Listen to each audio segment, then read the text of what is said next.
Okay, I've gotten all of my background in and blended. I've decided, yes, I did want to add that little off here to the side. There was kind of a suggestion of another flower in the background. I kind of liked that. That was, not hard to do. I took my colors, just kind of suggested some things back here. Like that, and then just kind of lightly blended to keep them soft. I didn't want them having any real hard edges, because I want that soft focused look in the background. And I could put a little bit of this white, or it's not white, it's kind of a very light pink color back here. Again, I just want to touch that and blend it in to the background. Keep it soft so that it isn't too distracting. These are decisions you have to make for yourself. If you want it in there, fine. If you don't want it in there, that's also fine. Down here there were some little new flowers, ones that hadn't quite opened up or were just starting to. Those were just a kind of this little pink color down here. And put those in, create some shapes. Now these are just shapes. All right? You don't have to worry about too much of anything. Same here. There was just a few little shapes of maybe some unopened flowers in these masses of flowers here.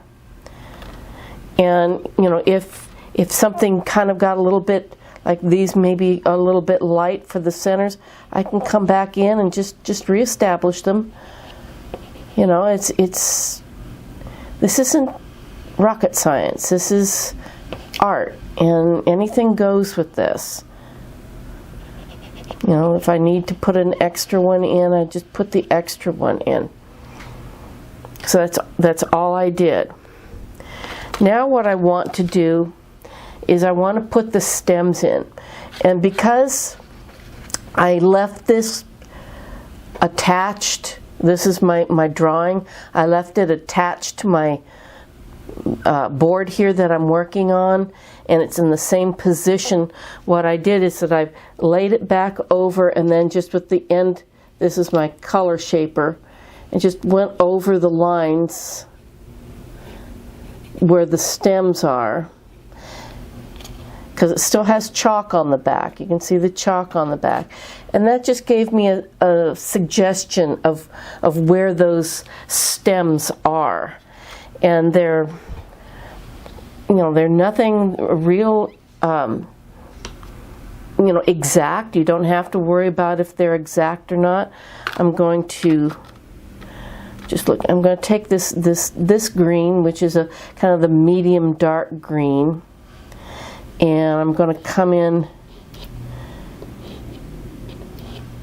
and just suggest these. Now remember, this is a stem, so it's not a straight line. It's got some curves to it.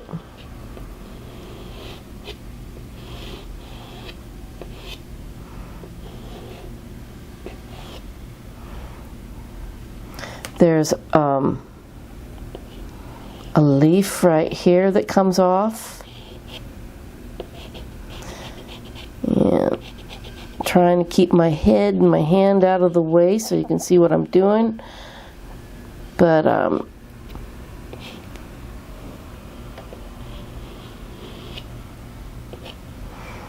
okay, that's the beginning of that. And I'm going to take the light color, because if you look here, you can see that there are some light stems that are probably out in the sunlight, and they go behind.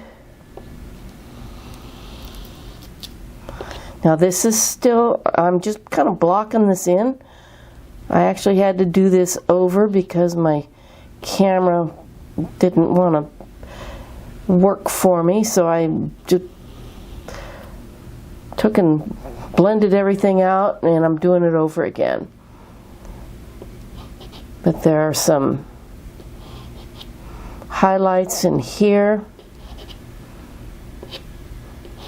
and stems. There's a stem that comes from here and comes up into the background. There's a stem coming from this little cluster down.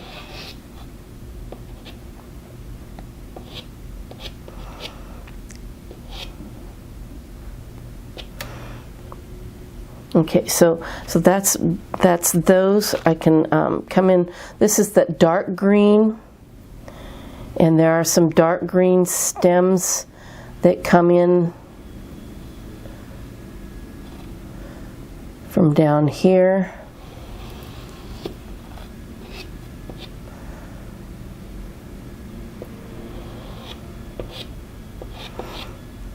And you can make them up. You know, it's nobody's going to know. You know, you might know, but the people looking at this are not going to know. There's some dark green on this stem. And in this leaf. And I tell my students, I said, make up stories. This is a leaf. You know, if something, oh, that doesn't look exactly like, just make up stories. Say, well, you know, I wanted to do this. You know, this is, I was using a different picture or whatever. It doesn't matter. This is yours. You get to decide what you want to do.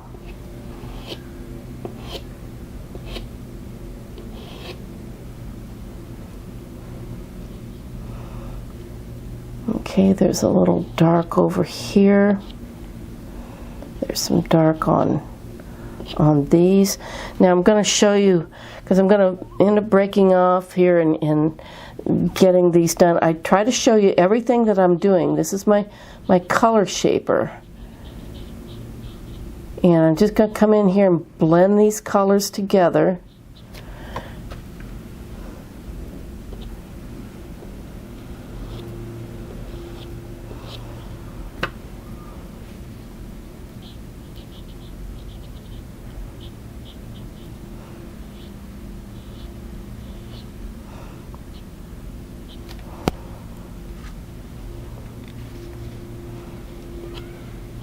Let's see, you know, I want, there it is, some of that medium green in here.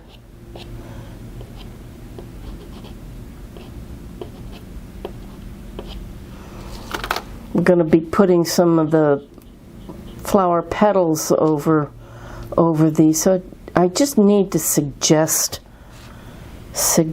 these.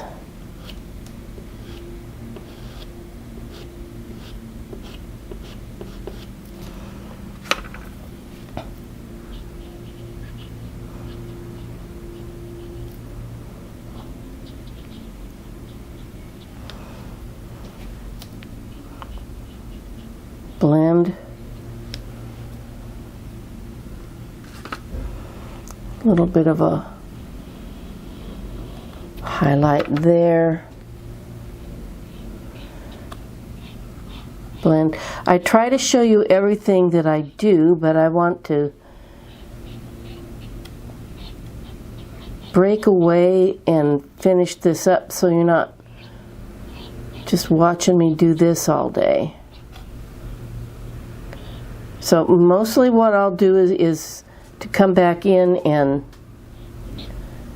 just add dark where I see dark and highlights where I see highlights, and then just lightly blend them. But I'm not going to do anything different from what I was just doing. So I'm going to take a quick break right now and get this up a level, and I'll be right back. Alright, as you can see, I've come in, I've put in my stems and some leaves. You don't have to put in everything that you see in the photograph, just enough information so that your viewers know what it is that you're trying to do. And one of the things I saw when I was putting this in is I didn't get enough definition in some of the dark areas. So I went and I found, this is a kind of a dark teal color, and it works really well as a shadow color or a reflected light color in the green. And I just came in and just added it. It looks kind of bright when you put it on, but if you blend it in with what's there, it makes a real nice, just kind of a reflected highlight. So now that I've got that in, I want to get this all underpainted before I break for to do another segment. So I'm going to come up here, I'm going to finish underpainting the butterfly here. And again, if you need to reestablish some lines, you can come in and just, if you haven't moved your pattern there, you can do that. I'm just going to kind of suggest it. Now this is actually black. This is one of the few times when I'm going to be using black, but since I'm not mixing this with anything, it's just going to be black all on its own. I'm just going to come in here, get this underpainted. Kind of the wing and the body kind of blend in because they are both black. Now, some of this I'm probably not going to do any blending other than to maybe use it to smooth out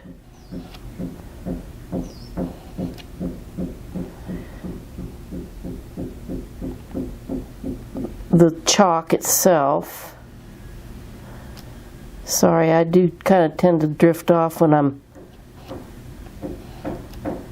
I'm talking and painting at the same time.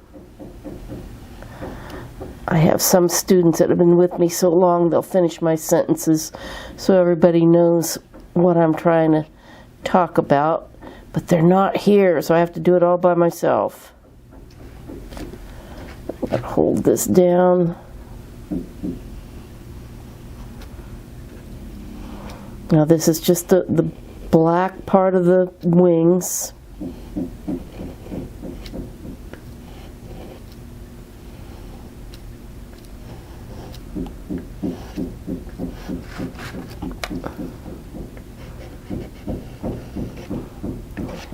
And unfortunately, with everybody home, they're doing home projects they didn't have time for. So I've been trying to film this in between the tree cuttings and the home improvements. And right now, I thought he was gone, but he's out there hammering away.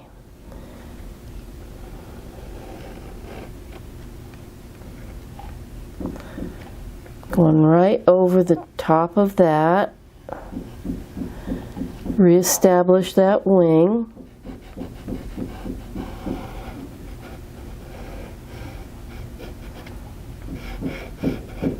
Now this is a fairly hard chalk that I'm using right now.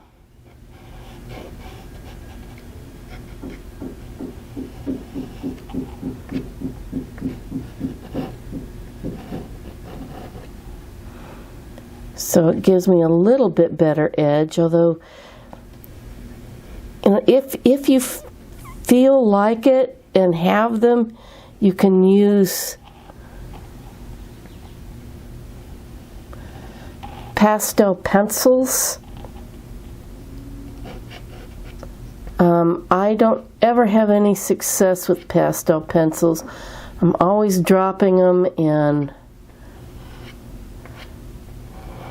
then they break on the inside and I can't keep them sharp, so I just use the chalks. Okay, I've got my butterfly in. Now I'm just going to take my color shaper and just kind of blend that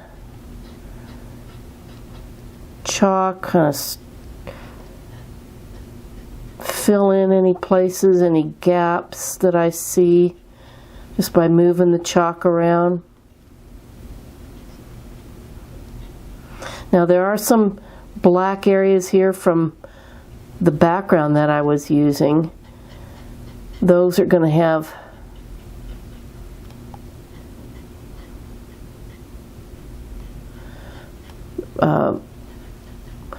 flower parts on them, so I'm not worried about those showing. And it doesn't matter. They also become,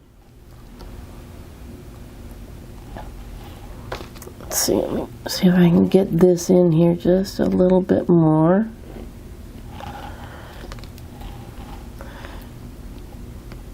It just becomes shadow in there. That's one of the reasons why I like working on a toned background,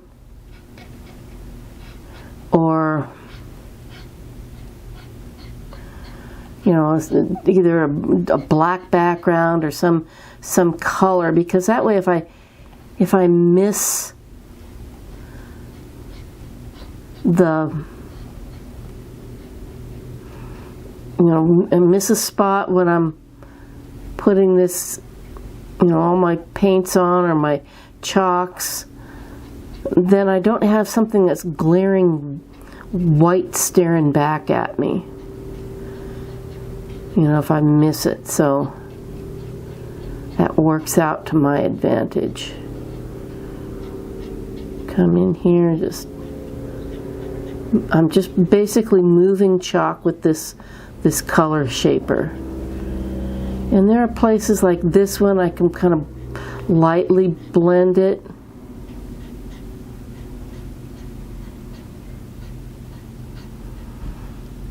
Because I think some of this is where the body is kind of showing through. I see, I'm looking at my photo, which is right down there, so that I can look at it often.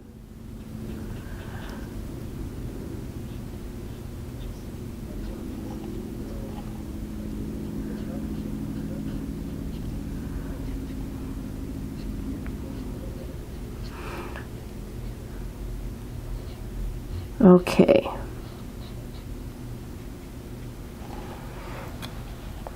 So what I would like you to do before you start the next video is to get your own work up to this point. If you're wanting to follow along with this, you can go to my blog spot and there will be links to the photograph and a drawing for this. So, you know, just do your best. We're not looking for perfection here. This is just lessons. And make sure that, you know, in this unusual time, that you keep in touch with your family and your friends, check in on your neighbors, and most of all, find time to do your art and keep painting. And hopefully I will see you in class again real soon. Thank you so much for watching.